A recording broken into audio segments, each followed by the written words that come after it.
Today in Los Angeles will be the first true test for Mauricio Pochettino's side, Michael Lahoud. I want to know, what lineup are you expecting from the manager? Well, the question that we were asking at the desk is, what formation is Poch going to go with, right? We've seen him in his first couple windows going with a 3-4-3 against this Panama side in that friendly at Q2 Stadium in Austin, Texas.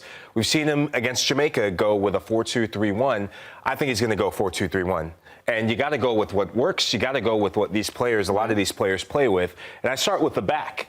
With some of the adversity that they're going to have, though, it's about getting familiar faces, feeling at their best in Poch's biggest game to date. And when I look at this side, I look at the leadership of Tim Ream. It's going to be paramount. I know Tim Ream is the elder statesman, but the guy can still get it done. His presence alone, that leadership value, it is inexpendable, He can play left back as well. Chris Richards, exceptional form at Crystal Palace. Mark McKenzie, Jalil, I know you're big on him, and we're going to get into that in a little bit. He has been balling in Liga with Toulouse. And Joe Scally, Mr. Versatile, can play left back, can play right back. Big moment for him. Pretty much the only natural right back that we have right now, him and Marlon Fossey.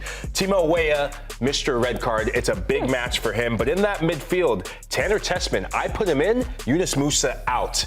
Tanner Tessman, for those of you who have not seen him play for Lyon in the Europa League, this kid has been a mainstay. And then up top, it's the usual suspect. Christian has to stay on the right, although he can play in the middle. And Josh Sargent, the time is now to deliver.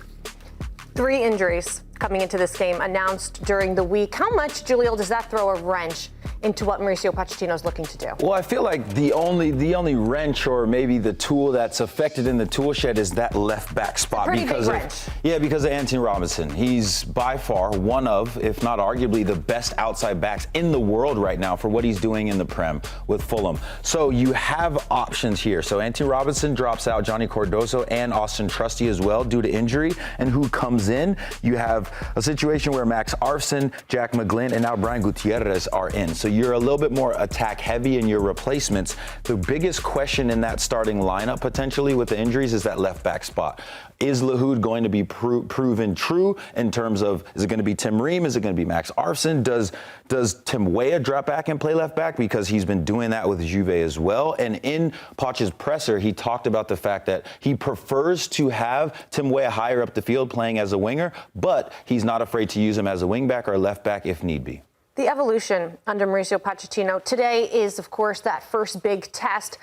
But in the 6 months that he's been there, what's been the single biggest change that you've seen from this side since he came in last fall? Well, it's the positioning of Christian Pulisic. Christian has the freedom to go wherever the hell he wants, just like he does with Milan. And in that first leg against Jamaica, I want to go back and look at the goal that Ricardo Pepi had. Christian was listed on the left side, but he came in all the way to the right, playing in half spaces. He could do it on the left. Him and Anthony Robinson, they have that telepathic relationship. But with Jedi out right now, it's going to be the onus on Christian to find pockets of spaces. And this Panama side, they play a back 3. They like to sit in a low block. So Christian's going to have to get creative. And that's where the interchange between maybe Josh Sargent dropping a bit, Christian running in deeper. I mean, there's going to have to be clever movement. I think Poch in the buildup, I think that's also where I've seen an evolution. It's your 2 midfielders. They both help. Under Greg Berhalter, it was always one defensive midfielder that went deep, and then the other 2 go out and maybe only one cycle through. Now under Poch, it's 2 players with that support in the back 4, and then that front 3, they're the outlets stretching the opposing back line high. Perhaps it's because we haven't had games to be super critical of in this 6-month run, but to me, I'd say everything under Mauricio Pochettino feels just a little bit lighter, doesn't it?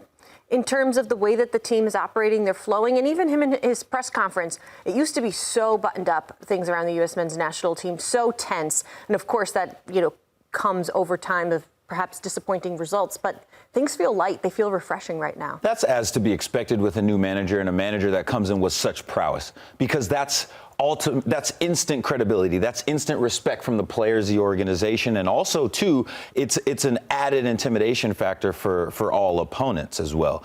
But what I see as the biggest difference is that form is being prioritized over CV and resume.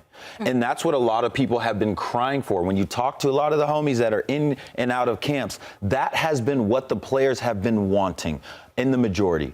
Players want to be able to earn their keep. If they are balling and being leaders with their club team, they want to be able to be called in. And that's now more what we're seeing under Pochettino. There's literally only 2 players that I can think of that are in camp right now that aren't in tip-top shape with their club team.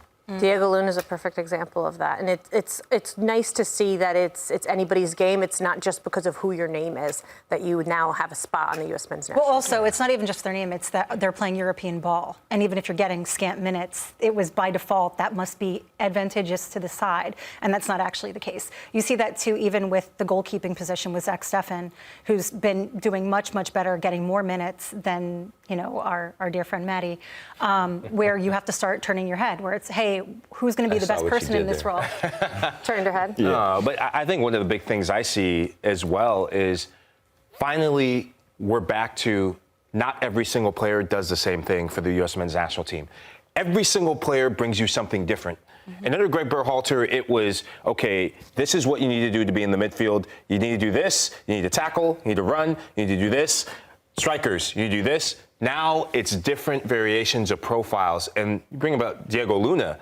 How many people have been crying out?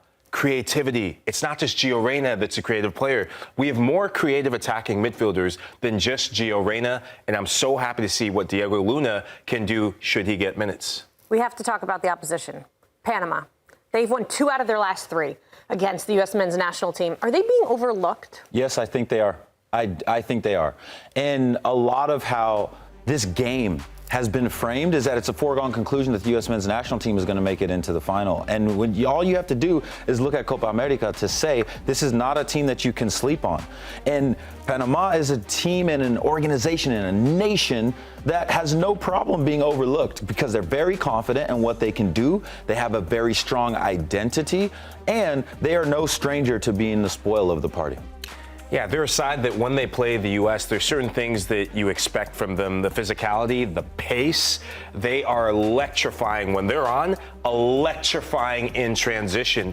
The positioning of the back line, and if you're going to play Tim Ream, if you're Poch, we've seen Tim Ream struggle against pacey attackers. And Jose Fajardo, in that Copa America match, as soon as he came in, the U.S. back line looked like this. Oh, shh. Come on, let me get back. Okay. Hopefully they can give each other a hit. But they have game changers. They have players who, in the blink of an eye, can come up with a match-winning moment. So mentality is going to be key for the U.S. You have to match them physically. While you have the vet mentality in Ream, I think that's another spot where you'll be missing Anthony Robinson desperately. Just pace, his contributions to, right now he's the 3rd in assists in the Premier League, just helping in the attack. So, yeah, they have a big task ahead of them.